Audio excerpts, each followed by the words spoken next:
Brian Giles with Brian Giles MTG. Sorry you don't get my smiling face still, because I'm still in an undisclosed location somewhere in the multiverse. But we're back with a second video of Commander Master spoilers. And the spoilers seem to be getting better as we go along. We just covered Morphon the Boundless. We covered another staple of older decks, which is Thran Dynamo, which is 4 mana for an artifact. Reads tap it to add 3 colorless.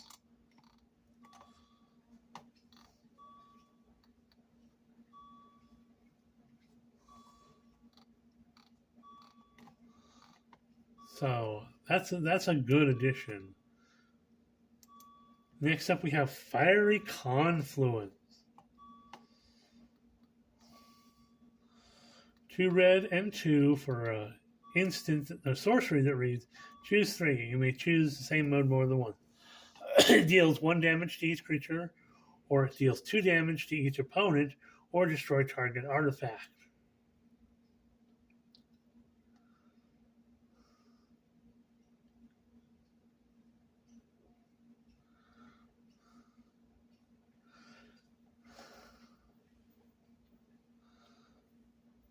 So you can deal up to 6 damage to each opponent. So that's an interesting thing. Make a note here. We might see something similar in the future. Next up is another reprint that I feel is interesting. We had this reprint in the Warhammer set, and putting it back here I feel is a good thing. Immortal Sun, as you can see, this is the foil etched frame, which I think will make this card very desirable. So it's a beefy 6 mana for a legendary artifact. Players can't activate Planeswalker's loyalty abilities. At the beginning of your draw step, draw an additional card. Spells you cast cost 1 less to cast. Creatures you control get +1/+1. Now, there's a card that came out recently in Lord of the Rings in Orcish Bowmasters, and that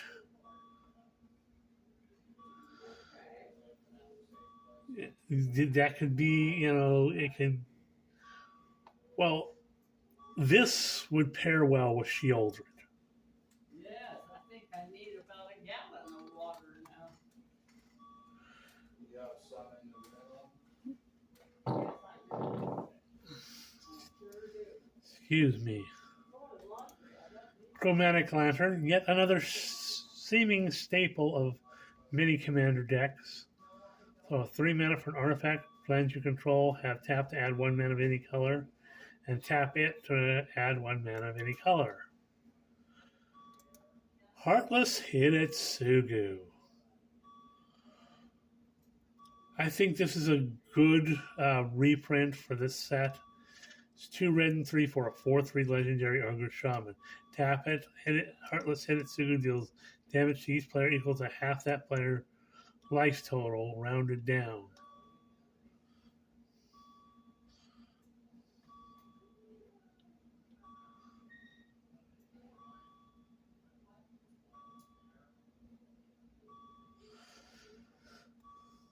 So this guy can be fun. The only drawback is it's every player.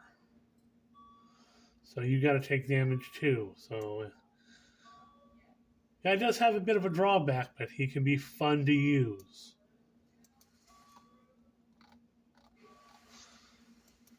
There's Ghoulcaller Gisa. So it's a black and 3 for a 3/4 legendary human wizard. Pay a black, tap it, sacrifice another creature, and create X 2/2 black zombie creature tokens where X is the sacrifice creature's power. So yeah, you can use that to an advantage. I know there's a couple of different cards that could definitely benefit. Um, one of the cards from Strixhaven. It's like an 11-10 or whatever. It really can't attack unless you've sacrificed a creature to it or whatever.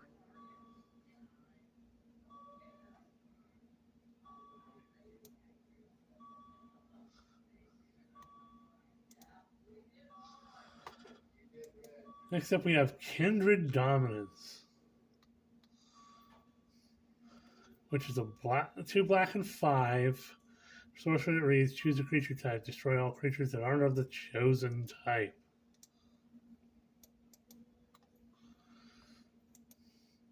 We have Oran Frostfang,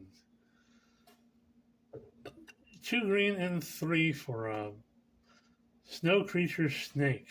It's a 2/6. Attacking creatures you control have death touch. Whenever a creature you control deals combat damage to a player, draw a card. Kind of fun for a snake.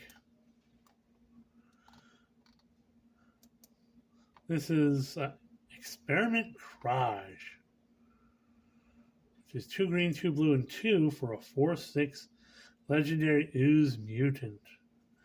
Experiment Crage has all activated abilities of each other creature with a +1/+1 counter on it. Tap it for a +1/+1 counter on target creature. Well, there are decks that put +1/+1 counters on people and in those colors. So that could be fun.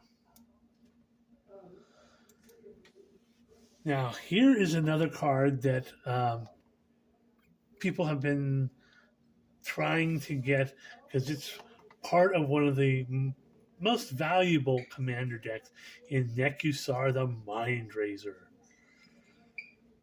So a blue, a black, a red, and 2 for a 2/4 legendary zombie wizard. At the beginning of each player's draw step, that player draws an additional card. Ooh, Bowmasters,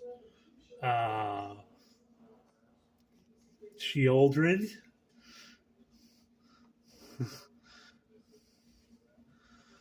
Whenever an opponent draws a card, Nekusar the Mindraiser deals 1 damage to that player. Yeah, definitely.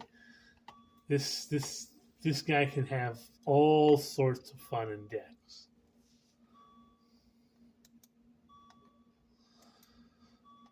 Next we have Obscuring Haze, which is the second of the free commander spells for a green and 2. If you control commander, you may cast the spell without paying its mana cost. Prevent all damage that would be dealt this turn by creatures your opponent control. So basically kind of like a fog spell. Nice. Then we have Commandeer, which is a beefy 2 blue and 5. You may exile 2 blue cards from your hand rather than pay the spell's mana cost. Gain control of target non-creature spell. You may choose new targets for it. Ew.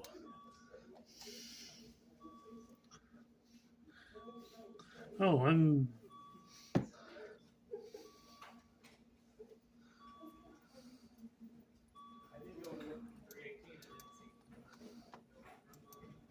Storm Surge Kraken.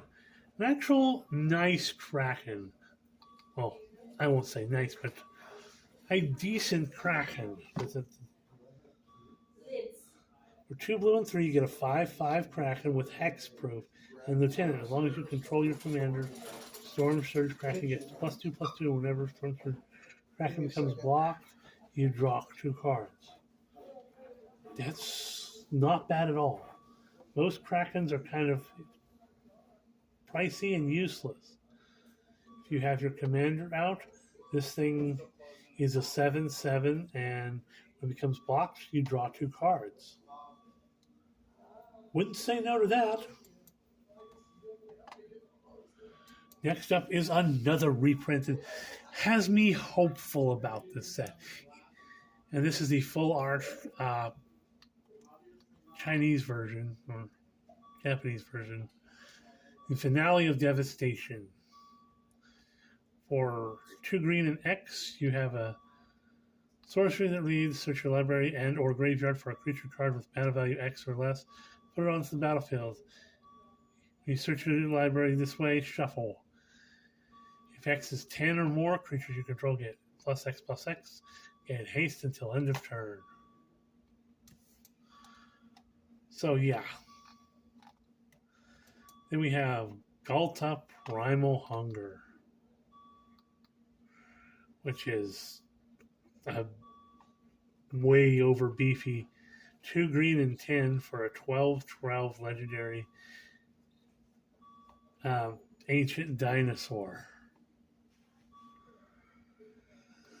Spell costs X less to cast, where X is the total power of creatures you control. It has trample. Godo Bandit Warlord.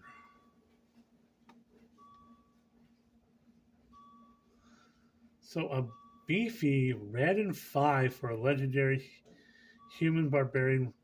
It's a 3/3. When he enters the battlefield, you search your library for an equipment card, put it onto the battlefield, and shuffle. Whenever Godo attacks for the first time each turn, untap it, and all samurai you control. After this phase is an additional combat phase. So yeah, you can definitely make a samurai deck with this. A samurai equipment deck. This card would pair well with stuff that came out of Kamigawa Neon Dynasty. Next up we have Boom Pile. An interesting little artifact for 4 mana. You get an artifact, tap it, flip a coin. If you win the flip, destroy all non-land permanents. Then we have another good reprint, even though it was reprinted quite a few times recently, in Heroic Intervention. It's kind of a staple of any green deck, or any deck running green in it.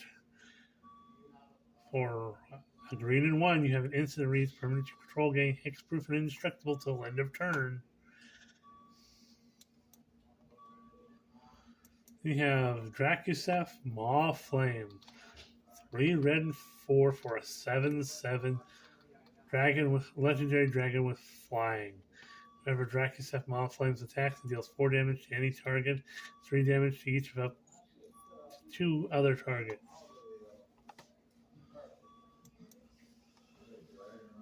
Then we have Ulamog's Crusher. Another Eldrazi that I think really should be reprinted. For 8 mana, you get an 8/8 Eldrazi with Annihilator 2.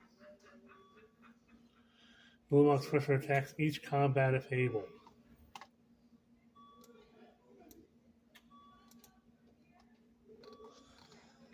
Rogue's Passage, another land that is seen in a lot of decks. So it's a land, tap it, add a colorless, or pay 4, tap it. Target creature can't be blocked this turn. Rishkar Pima Renegade. Again, another. Why is this card reprinted? A green and 2 for a 2/2 legendary elf druid. When Rishkar Pima Renegade enters the battlefield, put a +1/+1 counter on each of up to 2 target creatures. Each creature you control with a counter on has tap it, add a green mana. He's nice in an elf ball deck, but you have Piana Nomad Captain. 2 white and 1 for a 2/2 legendary human nomad. Whenever Piana Nomad Captain attacks, attacking creature gets +1/+1 till end of turn. That's kind of an Battle Screech.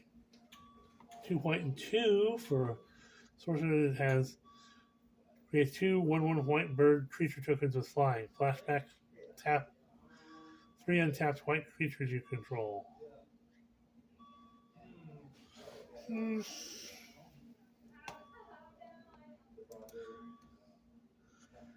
Then we have something that has not been reprinted at all, I don't think. One of the most rare common cards, I think it was out of Battle Bond. Sky Shroud Claim for a green and 3. Search your library for up to 2 forest cards, put them onto the battlefield, shuffle. Then we have Elysian Caryatid. A green and 1, tap for a 1/1 plant. Tap and add 1 mana of any color. If you control a creature with power 4 or greater, add 2 mana of any 1 color instead.